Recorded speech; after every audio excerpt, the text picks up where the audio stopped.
খবর শুনছেন দৈনিক সংবাদ চ্যানেল থেকে। আজ জানাবো পশ্চিমবঙ্গ, দেশ এবং বিশ্বের বাছাই করা সমস্ত গুরুত্বপূর্ণ তাজা খবর। শুরুতেই জানিয়ে দিব সংবাদ শিরোনাম। শুভেন্দু হারছে, নন্দীগ্রাম নিয়ে বিরাট ভবিষ্যৎবাণী কল্যাণের। দিল্লিতে দাঁড়িয়ে কোন গোপন হিসেব দিলেন তৃণমূল সাংসদ? বাংলার তরুণী চিকিৎসককে কেড়ে নিয়েছে তৃণমূলের মহাজঙ্গলরাজ। অভয়ার মার সমর্থনে পানিহাটিতে প্রচারে ঝড় তুললেন মোদী। বাংলায় রাষ্ট্রপতি শাসন, আইপ্যাক মামলায় বিশেষ পর্যবেক্ষণ সুপ্রিম কোর্টের। তাহলে আমার কোল খালি হতো না, কেন মোদীকে সমর্থন? পানিহাটি থেকে লড়ার বার্তা অভয়ার মায়ের। ভোটের পরই উত্তপ্ত নন্দীগ্রাম, কর্মীদের আটকে রাখার অভিযোগ, আগুন জ্বালিয়ে বিক্ষোভ বিজেপির। আশীর্বাদ করুন, আমরা আপনাদের স্বাধীনতা দেব। যাদবপুরের সভায় মোদীর গলায় বিজেপির বড় জয়ের আত্মবিশ্বাস। অঙ্গবঙ্গ কলিঙ্গে বিজেপি শাসন করবে, বাংলার ভূমিপুত্রই হবে মুখ্যমন্ত্রী। সাংবাদিক বৈঠকে আত্মবিশ্বাসী অমিত শাহ। প্রদীপ নেভার আগে দপদপ করছে তৃণমূল, অভয়ার মায়ের পাশে দাঁড়িয়ে পানিহাটি কাঁপালেন মোদী। প্রথম দফার পর তৃণমূল কোন জায়গায়, কত আসনে এগিয়ে স্পষ্ট করে মমতা বললেন। যাদবপুর বিশ্ববিদ্যালয়ের কৃতি শিক্ষার্থীদের আপনি কি এভাবেই বর্ণনা করেন? আপনি এতটাই নিচে নামতে পারেন? প্রধানমন্ত্রীকে খোলা চিঠি মমতার। ইভিএম ক্লোজ না করে সুইচ অফ, রায়গঞ্জে প্রিসাইডিং অফিসারের মারাত্মক ভুল। ভোটের পুরো তথ্য না মেলার আশঙ্কা। বিজেপিতে যোগ দিচ্ছেন রাঘব চাড্ডা, সঙ্গী আরও কয়েকজন সাংসদ। এতটা নিচে নামতে পারেন? যাদবপুর নিয়ে মোদীর মন্তব্যে অগ্নিশর্মা মমতা, প্রধানমন্ত্রীকে পাঠালেন করাচি। মুসলিম মেয়েরা রান্না করলে খাবো না, প্রিসাইডিং অফিসারের বিরুদ্ধে বিস্ফোরক কাজল শেখ। জোর ধাক্কা তৃণমূলকে, শুধু অন্নপূর্ণা ভান্ডার নয়, মহিলাদের 10 গ্যারেন্টি মোদীর। তালিকায় কি কি? 93% ভোট নিয়ে গভীর রাত পর্যন্ত বিশ্লেষণ। কিসের আশঙ্কা ছিল? কটি আসন নিশ্চিত, সকালে জানিয়ে দিলেন শাহ। ভোট চলাকালীন শুনশান আস্তবু, পিংলায় চরম নজিরবিহীন পদক্ষেপ কমিশনের, সব ভোট কর্মীকে একসঙ্গে শাস্তি। 15 থেকে 16টার বেশি পাবো না, প্রথম দফার ভোট মিটতেই অনুব্রতর বিস্ফোরক স্বীকারোক্তি। তোলপাড় রাজ্য রাজনীতি। বালিতে পরিচারিকার হাতে খুন হোমিওপ্যাথি চিকিৎসক, থানায় আত্মসমর্পণ অভিযুক্তের। আস্থা এম ফ্যাক্টরি, স্বতঃস্ফূর্ত ভোটের পর কোন যুক্তিতে প্রত্যয়ী শাসক তৃণমূল? অবসরের পর মাসে মাসে মিলবে 5,000, এই সরকারি স্কিমের কথা না জানলে মিস। তককে তককে বসেছিলেন 2 বছর আগে পালিয়ে যাওয়া বউ, ভোট দিতে আসতেই খপাত করে ধরলেন। তারপর যা হলো, আধিকারিকরাও স্তম্ভিত। দেখে ভালো লাগছে, গর্ববোধ করছি। বাংলার প্রথম দফা ভোটের প্রশংসা সুপ্রিম কোর্টের প্রধান বিচারপতির। ববির রক্তে আমার মা বেঁচেছিলেন, ফিরাদের সঙ্গে আত্মিক সম্পর্কের রহস্য ফাঁস মমতার। মমতার খাস, মমতার পরিশ, বিজেপির বুথ এজেন্ট হয়ে ভয়ঙ্কর অভিজ্ঞতা জাহানুরের। সকালে বিজেপিকে মুছে দিতে গিয়ে দুপুরে সাফ হলো আপ। ভোটের পরদিন সকালে এলো ভোটার স্লিপ, বিএলওকে আটকে বিক্ষোভে গোটা গ্রাম। 27 বছরের পুরনো নিরাপত্তা কবচও ভেঙে দেবে এআই, মিথোসের ভয়ে কাঁপছে বিশ্ব। জরুরি বৈঠকে নির্মলা সীতারমণ। মমতা মুখ্যমন্ত্রী থাকলে প্রথম দফার ভোটের রেজাল্ট নিয়ে বিস্ফোরক দাবি কল্যাণের। একজন এসে 7টা নৌকা বুক করে গেলেন, গঙ্গাবক্ষে মোদীর নৌকা বিহারের পিছনের কাহিনী শুনুন। যৌনকর্মীদের পেছনে নিজের বেতনের টাকা খরচ করত। দিল্লিতে IRS অফিসারের মেয়েকে ধর্ষণ ও খুনের ঘটনায় অভিযুক্ত আসলেই পারভার্ট। প্রথম দফায় কত আসন পাচ্ছে বিজেপি, কত তৃণমূল? রেজাল্ট বলে দিলেন দিলীপ ঘোষ। বালিগঞ্জে হেভিওয়েটদের বিপক্ষে বামেদের তরুণ মুখ আফরিন, ভোট চাইতে পৌঁছলেন টলিউডের জ্যৈষ্ঠ পুত্রের বাড়ি। বাংলার দ্বিতীয় দফার বিধানসভা ভোটে জারি নির্বাচন কমিশনের নতুন নির্দেশিকা। পেট্রোল পাম্পে গেলেই পাবেন এই 6টি সুবিধা, লাগবে না 1 টাকাও। আপনিও কি এতদিন মিস করছিলেন? যাদবপুরের দেওয়ালে দেশবিরোধী লেখা, ক্ষমতা এলে। বারুইপুরের সভা থেকে হুঙ্কার মোদীর, পাল্টা মমতার। ভারত নেপাল সীমান্তে নতুন নিয়ম, 100 টাকার সওদা করলেই দিতে হবে ট্যাক্স, মাথায় হাত ব্যবসায়ীদের। ঝাড়গ্রামের মোদীকে ঝালমুড়ি খাওয়ানো ব্যক্তি SPG কমান্ডো ছিলেন না, জানুন আসল পরিচয়। 25% মতো অনেকদিন আগে ডিএনএ মুখ খুললেন মমতা বন্দ্যোপাধ্যায়। 27 লক্ষের মধ্যে ট্রাইব্যুনালের নিষ্পত্তি মাত্র 136টা। প্রশ্ন শুলে কল্যাণকে হাইকোর্টে যেতে বললেন প্রধান বিচারপতি। ঈশ্বরের দানেও প্রতারণা, বৈষ্ণোদেবীর রূপোর নৈবেদ্যের 95% নকল। 550 কোটির সম্পত্তি দাঁড়ালো 30 কোটিতে। প্রথম দফায় পদ্মগড়ে আশা পূরণ হলো কি? উত্তর খুঁজতে গিয়ে ধন্দে পদ্ম শিবির। জলদি আসুন, খুব গরম, যুবতীর আর্জিতে শাহ বললেন 10 মিনিটে আর পৌঁছাচ্ছি। দুটোই তৃণমূলের আবর্জনা। নির্বাচনী জনসভা থেকে কাদের কথা বললেন অভিষেক? এতক্ষণ শুনছিলেন সংবাদ শিরোনাম, এখন আসছি বিস্তারিত খবরে। তার আগে ছোট্ট একটা অনুরোধ, চ্যানেলে নতুন হয়ে থাকলে চ্যানেলটি সাবস্ক্রাইব করবেন। প্রথম দফার ভোট মিটতে না মিটতেই বঙ্গের ভোট গণনা নিয়ে বড় সড় অঙ্ক কষে দিলেন তৃণমূলের বর্ষীয়ান সাংসদ কল্যাণ বন্দ্যোপাধ্যায়। শুক্রবার দিল্লির সুপ্রিম কোর্টে বাংলার একটি মামলার শুনানি শেষে সংবাদ মাধ্যমের মুখোমুখি হয়ে তিনি যে দাবি করলেন তাতে রাজনৈতিক মহলে রীতিমতো শোরগোল পড়ে গিয়েছে। কল্যাণের নিশানায় এবার সরাসরি নন্দীগ্রামের বিজেপি প্রার্থী তথা বিরোধী দলনেতা শুভেন্দু অধিকারী। শুভেন্দুর হার নিশ্চিত, কল্যাণের যুক্তি। তৃণমূল শিবিরের জয়ের দাবি আরও জোরালো করে কল্যাণ বন্দ্যোপাধ্যায় এদিন এক অদ্ভুত সমীকরণ পেশ করেন। তার দাবি, মমতা বন্দ্যোপাধ্যায় মুখ্যমন্ত্রী থাকাকালীন বরাবর দেখা গিয়েছে পরবর্তী ভোটে বিরোধী দলনেতা হেরে যান। সেই ইতিহাস মেনেই এবার নন্দীগ্রামে শুভেন্দু হারছেন, আর আমরা 110-এর বেশি আসন পাবো। শান্তিপূর্ণ ভোট নিয়ে সুপ্রিম প্রশংসা। অন্যদিকে রাজ্যের প্রথম দফা নির্বাচনে বিপুল সংখ্যক ভোটদান এবং শান্তিতে নির্বাচন প্রক্রিয়া সম্পন্ন হওয়ায় দরাজ প্রশংসা করছে সুপ্রিম কোর্ট।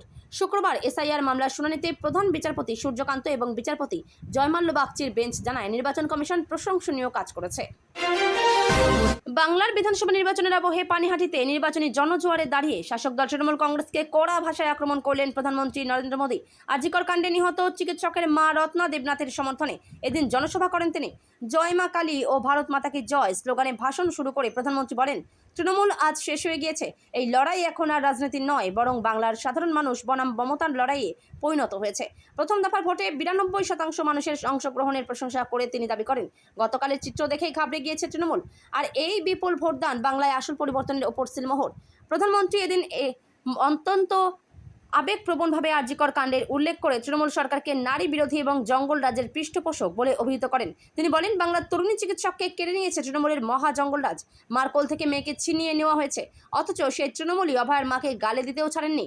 মহিলারা কেন রাতে বেরোবেন না? তৃণমূলের এই মানসিকতার কড়া সমালোচনা করে মোদী প্রতিশ্রুতি দেন যে 4ই মের পর নারীদের ওপর ঘটা সমস্ত অত্যাচারের ফাইল খোলা হবে এবং বেছে বেছে অপরাধীদের হিসেব নেওয়া হবে। তার কথায় সন্দেশখালী থেকে আরজিকর বিজেপি সবসময় নির্যাতিতা ও তাদের পরিবারের পাশে দাঁড়িয়ে লড়াইয়ের সুযোগ দিয়েছে। আইপ্যাক মামলাকে কেন্দ্র করে সুপ্রিম কোর্টে রাজ্য ও কেন্দ্রের আইনজীবীদের লড়াইয়ে তুঙ্গে উঠল রাজনৈতিক পারদ। একদিকে রাজ্যের পক্ষ থেকে আদালতের অপব্যবহার ও রাজনৈতিক প্রচারের অস্ত্র হিসেবে ব্যবহারের অভিযোগ তোলা হয়েছে, অন্যদিকে ইডির পাল্টা দাবি, বাংলার আইন শৃঙ্খলা পরিস্থিতি সম্পূর্ণ ভেঙে পড়েছে। আইনের শাসন কিভাবে লঙ্ঘিত হচ্ছে তা তুলে ধরার কথা জানান কেন্দ্রের অতিরিক্ত সলিসিটর জেনারেল তথা ইডির আইনজীবী তুষার মেহতা। এর পরিপ্রেক্ষিতে সুপ্রিম কোর্ট সতর্ক করে বলেছে, সাংবিধানিক ব্যর্থতা বা শাসন ব্যবস্থা ভেঙে পড়ার দাবি দীর্ঘমেয়াদী প্রভাব ফেলতে পারে, যার অর্থ রাষ্ট্রপতি শাসন জারি করা। আইপ্যাক কর্ণধার প্রতীক জৈনের বাড়ি এবং সংস্থার অফিসে তল্লাশি চলাকালীন মুখ্যমন্ত্রী মমতা বন্দ্যোপাধ্যায়ের ঢুকে পড়া একেবারেই কাম্য নয় বলে মন্তব্য করেছে শীর্ষ আদালত। বুধবার আদালত বলেছে, এভাবে গণতন্ত্রকে বিপন্ন করা যায় না। গত জানুয়ারিতে আইপ্যাকের প্রধান প্রতীক জৈনের বাসভবন এবং সেক্টর 5-এর দপ্তরে তল্লাশি চালায় ইডি। সেই সময় সেখানে পৌঁছে গিয়েছিলেন মুখ্যমন্ত্রী মমতা বন্দ্যোপাধ্যায়। হাতে সবুজ ফাইল নিয়ে বেরিয়ে এসেছিলেন তিনি। সেই ঘটনা থেকেই মামলার সূত্রপাত। শীর্ষ আদালতের বিচারপতি এনভি আঞ্জারিয়া বলেন, আপনারা আইনের শাসন লঙ্ঘন নিয়ে অত্যন্ত গুরুত্বের সঙ্গে যুক্তি দিচ্ছেন। এর সুদূর প্রসারী প্রভাব রয়েছে। আমরা আশা করি আপনারা সাংবিধানিক কাঠামোর পতনের দিকে ইঙ্গিত করছেন না, কারণ এটি অত্যন্ত বড় উদ্বেগের বিষয়। জবাবে অতিরিক্ত সলিসিটর জেনারেল বলেন, এটা আরও বড় উদ্বেগের বিষয়। পাল্টা বিচারপতি বলেন, আমরা আশা করছি আপনি সেদিকে ইঙ্গিত করছেন না। অন্যদিকে সরকারি আইনজীবী বলেন, ইডি কখনোই এই যুক্তি দিতে পারে না। আমি সেভাবেই এর উত্তর দেব এবং আমি কর্মকর্তা ও প্রতিষ্ঠানের পক্ষেই আছি, কারণ এই অবস্থান বহু বছর ধরেই রয়েছে। পানিহাটি বিধানসভা কেন্দ্রে বিজেপি প্রার্থী রত্না দেবনাথের সমর্থনে আয়োজিত বিজয় সংকল্প সভায় জমতে শুরু করেছে কর্মী সমর্থকদের ভিড়। অমরাবতীর মাঠে আয়োজিত এই সভায় প্রধানমন্ত্রী নরেন্দ্র মোদীর জনসভা ঘিরে উৎসাহ তুঙ্গে। সকাল থেকে বিভিন্ন প্রান্ত থেকে সমর্থকরা জমায়েত হতে শুরু করেছেন। এই সভাতেই এক মায়ের আবেগঘন বক্তব্য উপস্থিত জনতার মধ্যে তীব্র প্রতিক্রিয়া তৈরি করে। নিজেকে অভয়ের মা হিসেবে পরিচয় দিয়ে তিনি বলেন, আজ আমার পরিচয় অভয়ের মা, কিন্তু এই পানিহাটিকে পরিত্রাণ দিতে হবে, তাই আমি মোদিজিকে সমর্থন করেছি। আরজিকর আমার মেয়েকে রক্তাক্ত করেছে, এক হতে লড়াই করতে হবে। আজ আমার পরিচয় অভয়ের মা, কিন্তু এই পানিহাটিকে পরিত্রাণ দিতে হবে, তাই মোদিজিকে সমর্থন করেছি আমি। এক হতে লড়াই করতে হবে। নিজের মেয়ের মৃত্যুর প্রসঙ্গ তুলে তিনি অভিযোগ করেন, আরজিকর আমার মেয়ের রক্তাক্ত করেছে। যদি সরকার আমার মেয়েকে সুরক্ষিত রাখতো তাহলে আমার কোল খালি হতো না, সমাজও একজন চিকিৎসককে হারাতো না। সাধারণ মানুষের উদ্দেশ্যে তিনি আহ্বান জানান, ভয় পাবেন না, এগিয়ে আসুন, যে যা বলুক আমি লড়াইয়ের ময়দান ছাড়বো না। পাশাপাশি তিনি বলেন, ব্যক্তি রত্না দেবনাথকে সবাই পছন্দ নাও করতে পারেন, কিন্তু একজন প্রতিবাদী মায়ের পাশে থাকুন। সভামঞ্চে উপস্থিত ছিলেন বিজেপির রাজ্য সভাপতি শ্রমিক ভট্টাচার্য, জেলা সভাপতি চণ্ডী চরণ রায়, পানিহাটির প্রার্থী রত্না দেবনাথ, রাজারহাট গোপালপুরের প্রার্থী তরুণ জ্যোতি তিওয়ারি, খড়দহের প্রার্থী কল্যাণ চক্রবর্তী এবং দমদমের প্রার্থী অরিজিৎ বক্সি। প্রথম দফার নির্বাচনে হটস্পট ছিল নন্দীগ্রাম। এদিন বিক্ষিপ্ত কয়েকটি ঘটনা ছাড়া নন্দীগ্রামে সেভাবে অশান্তির খবর পাওয়া যায়নি। তবে ভোট মিটতেই উত্তপ্ত হয়ে উঠল নন্দীগ্রামের রতনপুর। ইভিএম ভর্তি বাস আটকে রেখে আগুন জ্বালিয়ে পথ অবরোধ করে বিক্ষোভ দেখাচ্ছে বিজেপি কর্মী সমর্থকরা। তৃণমূলের বিরুদ্ধে বিজেপি কর্মীদের আটকে রাখার অভিযোগ উঠেছে। বিজেপির অভিযোগ, মোহাম্মদপুরে বুথ এজেন্টদের আনতে গিয়েছিলেন তাদের কর্মীরা, সেখানে তাদের মারধর করে তৃণমূল আশ্রিত দুষ্কৃতীরা। শুধু তাই নয়, তাদের কর্মী ও এজেন্টদের আটকে রাখা হয় বলে অভিযোগ। ঘটনাস্থলে পৌঁছে পুলিশ ওই বিজেপি কর্মীদের উদ্ধার করে। এই ঘটনাকে কেন্দ্র করেই উত্তেজনা ছড়ায়। কর্মীদের মারধরের অভিযোগে বিক্ষোভ দেখাতে শুরু করেন বিজেপি কর্মী সমর্থকরা। নন্দীগ্রামের চণ্ডীপুর রাজ্য সড়কে রতনপুর স্ট্যান্ডের কাছে আগুন জ্বালিয়ে পথ অবরোধ করেছেন তারা। প্রায় বেশ কিছুক্ষণ এই অবরোধের ফলে আটকে পড়ে একাধিক ডিসিআরসি হলদিয়ামুখী গাড়ি। প্রতিবেদন লেখা পর্যন্ত ঘটনাস্থলে পৌঁছয়নি কেন্দ্রীয় বাহিনী বা পুলিশ। এদিকে তৃণমূল কংগ্রেসের অভিযোগ, বিজেপির লোকেরা ইভিএম মেশিন নেওয়ার জন্য ঢুকেছিল, কমিশনের লোক সেজে বুথে ঢুকেছিল, যদিও সেই অভিযোগ অস্বীকার করেছে তৃণমূল। প্রসঙ্গত, চলতি বছর রেকর্ড ভোট পড়েছে প্রথম দফা নির্বাচনে। ভোটারদের ধন্যবাদ জানিয়েছেন মুখ্য নির্বাচনী কমিশনার মনোজ আগরওয়াল। এদিকে প্রথম দফার ভোটের শেষেই রাজনৈতিক দলের নেতা মন্ত্রীরা ভবিষ্যৎবাণী করতে শুরু করেছেন। এদিকে ভোট দেওয়ার পর নন্দীগ্রামের বিজেপি প্রার্থী শুভেন্দু অধিকারী জানালেন, নির্বাচনের প্রথম দফাতেই তিনি নাকি বদলা নিয়ে ফেলেছেন। শুভেন্দু বলেন, আমি আজ বদলা নিয়েছি। আমাকে যা করেছিল 21 সালের ভোটে 1 এপ্রিল, তার বদলা সুদে আসলে তুলে নিয়েছি। আপনারা আমাদের আশীর্বাদ করুন, আমরা আপনাদের স্বাধীনতা দেব। যাদবপুরের জনসভায় নরেন্দ্র মোদীর এই কথা শুনে হাততালি থামতেই চাইছিল না। এদিন প্রথম দফার ভোটের পর রাজ্যে বিজেপি সরকার গড়া নিয়ে পুরোপুরি আত্মবিশ্বাসী শোনালো প্রধানমন্ত্রী নরেন্দ্র মোদীকে। যাদবপুরের সভায় মোদী বললেন, আগামী 4 মের পর রেকর্ড সংখ্যক আসনে জিতে বাংলায় বিজেপি ক্ষমতায় আসবে। সে সঙ্গে বাংলার সব দুর্দশাও দূর হয়ে যাবে। সকলে কেন্দ্রীয় প্রকল্পগুলির সুবিধা পাবেন। প্রধানমন্ত্রী মুখ্যমন্ত্রী একসঙ্গে কাজ করবেন। সারা দিন রাত উন্নয়নের কাজ চলবে। প্রথম দফাতেই পরিষ্কার হয়ে গিয়েছে বঙ্গে বিজেপির সরকার আসছে। এবার দ্বিতীয় দফায় মানুষ প্রথম দফার চেয়েও বেশি পরিমাণে ভোট দিক। মোদী বলেন, প্রথম দফা থেকে এটা নিশ্চিত যে এখানে বিজেপির সরকার আসছে। এবার দ্বিতীয় দফায় তৃণমূলের হারে সিলমোহর লাগাতে হবে। সেই সঙ্গে প্রধানমন্ত্রী বলেন, এবার তৃণমূল রাজ্যে কয়েকটি জেলায় কোনো আসনই পাবে না। সদ্য প্রথম দফার বিধানসভা নির্বাচন শেষ হয়েছে বঙ্গে। এই অবস্থায় দ্বিতীয় দফার ভোটে ছক্কা হাঁকাতে শেষ মুহূর্তের প্রস্তুতি সেরে নিচ্ছে বিজেপির শীর্ষ নেতৃত্বরা। শুক্রবার নিউ টাউনের একটি হোটেল থেকে সাংবাদিক বৈঠক করেন অমিত শাহ। সেখানে একটি প্রশ্নের উত্তরে তিনি বলেন, দ্বিতীয় দফার আসনগুলি আলাদা করে নয়, পুরো পশ্চিমবঙ্গই আমাদের জন্য কঠিন ছিল। আপাতত 77টি আসনে আমরা বসে আছি। সরকার বিজেপি বানায় না, সরকার বানায় জনগণ। এরপরেই যথেষ্ট আত্মবিশ্বাসের সঙ্গে তার সংযোজন আমি সুনামি দেখতে পাচ্ছি। আজ সাংবাদিক বৈঠকে যোগ দেওয়ার প্রাক্কালে সমাজ মাধ্যমে একটি পোস্ট করেছিলেন শাহ। লিখেছিলেন, বাংলার ইতিহাসে অন্যতম শান্তিপূর্ণ ও সুরক্ষিত ভোট গ্রহণ নিশ্চিত করার জন্য নির্বাচন কমিশন, কেন্দ্রীয় বাহিনীর সকল জওয়ান এবং আমাদের পশ্চিমবঙ্গ পুলিশের প্রতি গভীর কৃতজ্ঞতা ও অভিনন্দন জ্ঞাপন করছি। এই প্রসঙ্গ উল্লেখ করেই তিনি সাংবাদিক বৈঠক থেকে বলেন, প্রথম দফায় যারা ভোট দিলেন তাদের অভিনন্দন। ভয় থেকে ভরসার দিকে যাত্রা খুব ভালোভাবে আপনারা শুরু করেছেন।